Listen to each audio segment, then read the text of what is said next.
que a posterior dun oso non nos fai falta nin que estea nin o pai nin a nai con que teña un tío paterno ou un avó ou un irmán ou outro fillo indubitado xa nos vale.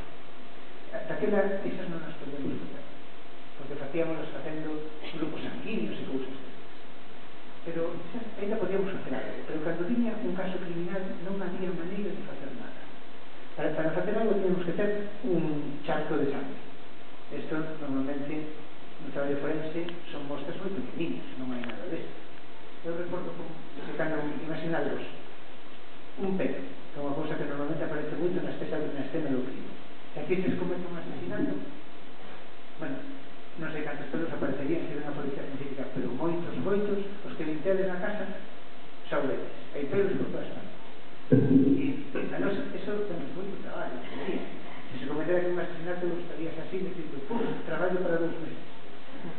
Pero daquela eu o que facía era miraba o por microscopía electrónica de barrido, miraba por técnicas sofisticadas, pero cando iba son todos suíz dicía, señor suíz, isto de aquí é un pelo. Podría distinguirse un pelo ou unha fibra vegetal, de algodón ou tal.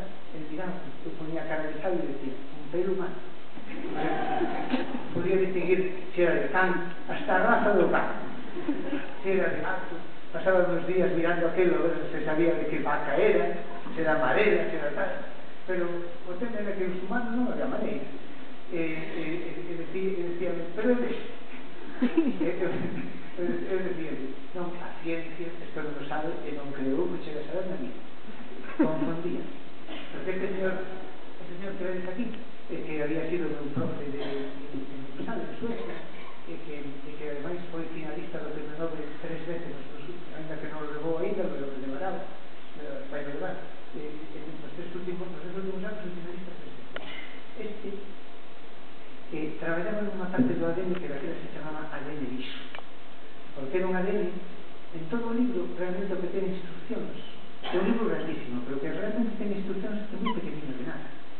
E a idea que había daquela era que aquelo, o resto, que é o 98%, era ADN liso, chamábase así.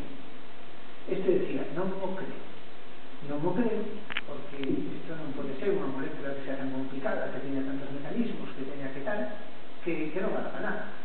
Empezou a investigar nela. O que viu foi que, mentras no ADN que sirve para algo, somos todos parecidísimos, por eso tiñamos tantos problemas na parte forense. No ADN que en teoría non valía para nada e que logo descubriu cousas para as que se valía, somos todos distintos.